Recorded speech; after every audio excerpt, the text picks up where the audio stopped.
मुझे जिम्मेदारों ने मौजू दिया है मोहब्बत रसूल। बड़ा इमोशनल टॉपिक है, बड़ा जज्बाती टॉपिक। कौन मुसलमान है जो रसूल से मोहब्बत नहीं करता? मगर आज हम 3 सवालों का जवाब तलाश करने की कोशिश करेंगे। पहला सवाल, हम रसूल से मोहब्बत क्यों करें? दूसरा सवाल, हम रसूल से मोहब्बत कितनी करें? और तीसरा सवाल, हम रसूल से मोहब्बत कैसे करें? भाई मोहब्बत जो होती है वो 3 तरीके की होती है। एक होती है तबई मोहब्बत, मां बच्चे से प्यार करती है, तबई मोहब्बत है। मां बच्चे से प्यार करेगी ही, औलाद अपने बाप से प्यार करती है, वो तबई मोहब्बत है। जो रिश्तेदारी की बुनियाद पर जो मोहब्बत होती है वो तबई होती है।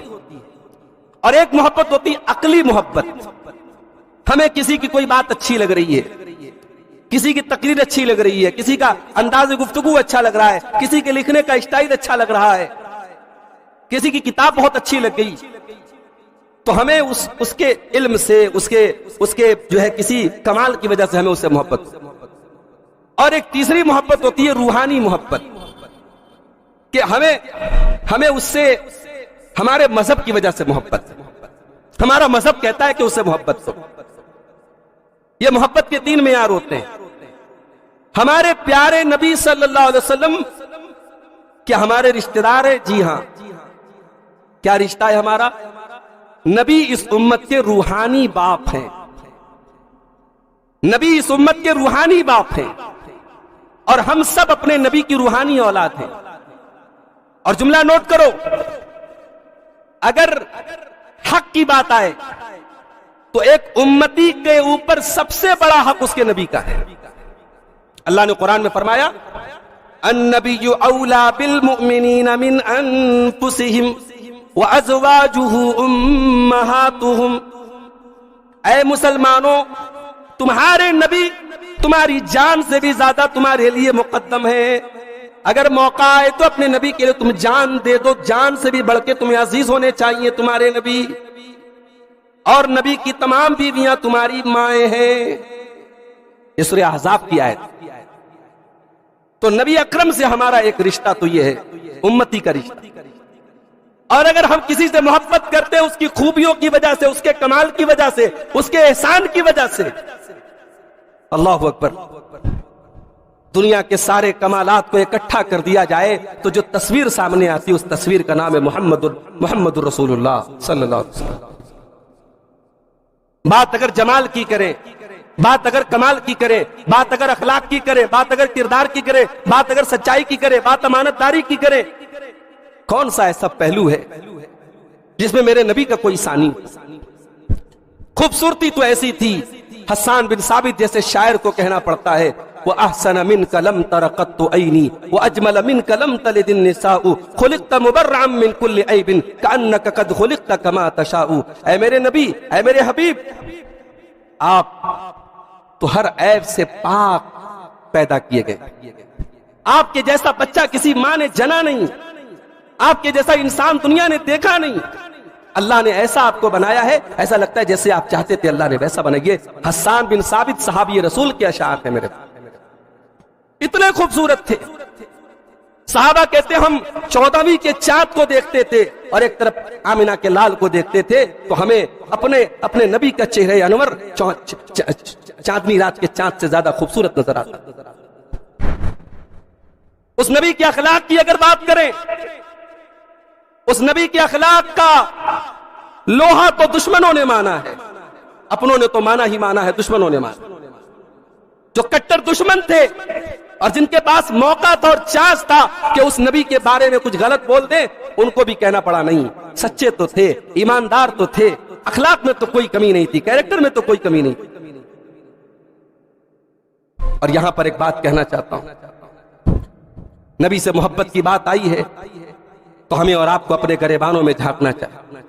और हमारे वो भाई जो आज की रात बिदात से अपने आप को दूर करते हैं कि साहब हलवा नहीं खाएंगे, मेले हदीस है, हम आज की रात कब्रिस्तान नहीं जाएंगे, मेले हदीस है, मैं उनसे भी कहना चाहता हूं, माफ करना, जब आप समाज में किसी से ये बोलते हैं मेले हदीस है, तो समाज आपको एक और निगाह से देखता है, आपकी एक एक एक्टिविटी पर नजर रखता है, फिर जब आप गुटखा खाते हैं, जब आपके मुंह से गाली के अल्फाज निकलते हैं, जब आप नमाज के टाइम टहलते रहते हैं, तब दुनिया ये सबक भी सीखती है कि साहब ये कैसा अहले हदीस। मेरे भाइयों, इस बुढ़िया दाई की मस्जिद की तारीख जरा उठा के देखना।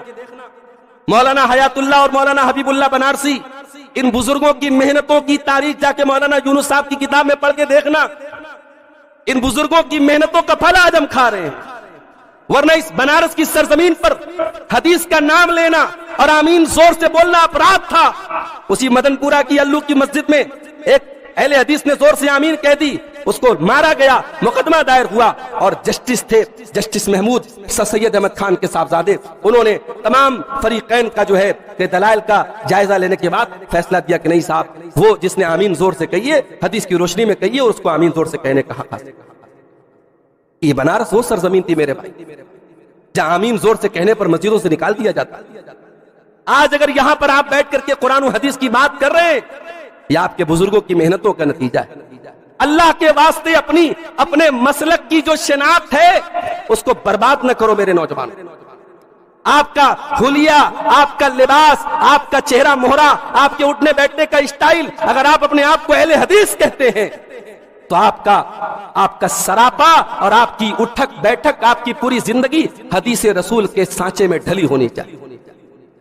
जब आप कारोबार करें तो दुनिया कहे कि हाँ अहले हदीस ऐसे होते हैं, ईमानदार होते हैं, सच्चे होते हैं, बात के पक्के होते हैं।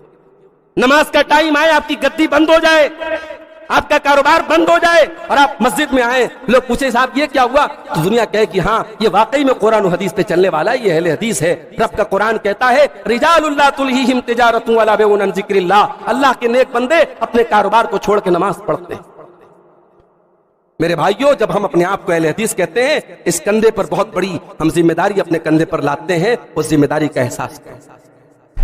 प्रोग्राम में आ जाना और उलमा की तकरीर सुन लेना ये अहले हदीसियत नहीं है। अपनी जिंदगी को अहले हदीस, अपने आप को सच्चा अहले हदीस बनाओ। मोहब्बत रसूल की हम बात कर रहे हैं, नबी का अखलाक कैसा था। अल्लाह के नबी के ऊपर कुरान की पहली आयत नाजिल होती है, आप घबराए घबराए अपने घर आते हैं। हजरत खदीजा रज़ी अल्लाह ताला अन्हा से आप कहते ज़म्मिलूनी खदीजा, मुझे चादर उड़ा दो, गर्मी का मौसम है लेकिन आपको पसीना, आप थरथरा रहे, कांप रहे, और आप कहते जल्दी से चादर ले आओ, कंबल ले आओ।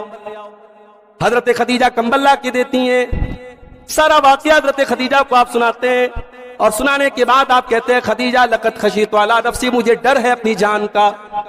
अय खदीजा, इतनी बड़ी जिम्मेदारी अल्लाह ताला ने मेरे कंधों पर डाली है, इस जिम्मेदारी को मैं कैसे पूरा करूंगा, मुझे डर है मेरी जान न चली जाए। ओ लोगों, क्या जवाब दिया था हजरत खदीजा ने?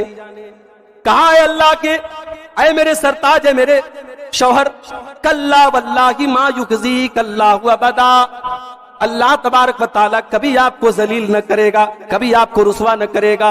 इन्नका लतसिलुर रहीम व तुक़रिज़ ज़ैफ़, इन्नका लतसिलुर रहीम व तुक़सिबुल मादूम व तुक़रिज़ ज़ैफ़ व तुईनु अला नवाइबिल हक़। ऐ मेरे सरताज, आप तो गरीबों के मावा हैं, आप तो यतीमों के मलजा हैं, आप तो बेसहारों के सहारा हैं। ऐ मेरे सरताज, अल्लाह ताला ने अगर ये जिम्मेदारी आपके कंधों पर डाली है तो अल्लाह जरूर इस जिम्मेदारी को पूरी कराएगा। ये अखलाक था मेरे नबी, ये नबी होने के पहले का अखलाक है। अभी ये नबूवत का ऐलान करने के पहले का अखलाक है। अब नबूवत के बाद, नबूवत के ऐलान के बाद आपका अखलाक कैसा था? आप फतेह मक्का का मौका याद कीजिए। आज हिंदुस्तान के हालात आप देख रहे हैं, नफरत की खेती को कैसा, कितना मेहनत से पानी दिया गया और आज नफरत की खेती आज कितना मजबूत दरख्त बन चुकी है, हम देख रहे हैं। मगर हमारे सामने हमारे नबी का आइडियल उसवा भी हमारे सामने होना चाहिए। मक्का में जिन लोगों ने आपके ऊपर रहना दूबर कर दिया, नमाज की हालत में आपके ऊपर आपकी गर्दन दबाने की कोशिश की, आपके ऊपर गंदगी लाके डाली, आपको मक्का से निकलने पर मजबूर किया, उसी मक्का की सरजमीन पर जब आप फतेह मक्का के मौके पर दाखिल हुए और वही तमाम लोग आपके सामने खड़े हैं और आपको पूरा कंट्रोल हासिल है, उनको जान से मार दें, उनको सजाए मौत दे दें, उनकी जिंदगी का फैसला कर दें, तो मेरे नबी क्या फरमाते हैं? ला तस्रीबा अलैकुमुल यौम इज़हबू अंतुम तुलका, जाओ मोहम्मद अकरम किसी से इंतकाम नहीं लेंगे, जाओ तुम सबके सब आजाद। जालिम से लिया जुल्म का बदला, न किसी वक्त मारा भी तो अखलाक की तलवार से मारा। ये मेरे नबी का अखलाक था मेरे भाई। उस नबी से हम मोहब्बत क्यों ना करें। और बात अगर एहसान की करते हो कि भाई दुनिया में बाप इतने का एहसान है, बाप से मोहब्बत है, माँ का एहसान है, माँ से मोहब्बत है, उस्ताद का एहसान है, उस्ताद से मोहब्बत है। नबी का एहसान क्या है? अल्लाहु अकबर। नबी का एहसान ये है, नबी ने ताइफ में पत्थर खाए हमारी और आपकी खातिर। उस नबी को क्या फायदा था? उस नबी को क्या, किस चीज का लालच था कि ताइफ की वादी में उस नबी के ऊपर पत्थर बरसाए जा रहे और वो नबी लहूलुहान होकर के ताइफ की वादी से निकलते हैं। उस नबी ने ओहद के मैदान में उस नबी के चेहरे को जख्मी किया गया, दांत टूटे, पूरा चेहरा लहूलुहान हो गया, पूरा चेहरा खून से भर गया। उस नबी ने कौन सी अजियत नहीं सही मेरे भाइयों, कौन सा ताना नहीं सुना, कौन सी लोगों की गाली नहीं सुनी। उस नबी ने ये अजियत किस लिए बर्दाश्त की? उस नबी की जिंदगी का मिशन क्या था? एक ही मिशन था, एक ही मिशन था, अल्लाह के बंदे हिदायत पर आ जाए। फलअल्लका बाकिउन नफ्सका अला आतारिहिम इल्लम युमिनु बिहादल हदीथ असफा। ऐ नबी, आपको लोगों के ईमान लाने की इतनी चिंता है, इतनी फिक्र है, इतनी टेंशन है कि कहीं ऐसा ना हो कि इस टेंशन में आप अपने आप को भुला दे, अपने आप को खत्म कर दे। अल्लाह कुरान में कह रहा है उस नबी का मिशन ये है, इंसान रास्ते पर आ जाए, इंसान अल्लाह का बंदा बन जाए, इंसान जहन्नम से बच जाए। उस नबी का एहसान, वो नबी आज हम रातों में सोए रहते हैं, फजर की नमाज में गायब रहते हैं, वो नबी रातों में हमारे लिए रोया करते थे। सलाम उस पर जो उम्मत के लिए रातों को रोता था, सलाम उस पर जो फर्शे खाक पर जाड़े में सोता था, सलाम उस पर के जिसके घर में चांदी थी न सोना था, सलाम उस पर के टूटा बोरिया जिसका बिछौना था। उस नबी ने रात को आंसू बहाए अपनी उम्मत के लिए। इसीलिए अल्लाह कुरान में कहता है लक़द जाअकुम रसूलुम मिन अनफुसिकुम अज़ीज़ुन अलैहि मा अनित्तुम हरीसुन अलैकुम बिल मुमिनीना रऊफुर रहीम। ओ लोगो, हमने तुमको वो नबी दिया है जो जान से ज्यादा तुमसे प्यार करते हैं, तुम्हारी तकलीफ को वो बर्दाश्त नहीं कर सकते, तुम्हारे दुख को वो बर्दाश्त नहीं कर सकते। कभी मौका मिले ना, एक किताब रिकमेंड कर रहा हूं, अल्लामा सुलेमान मंसूर पूरी रहमतुल्लाह अलैह की किताब है। किताब का नाम है रहमतुल लिल आलमीन।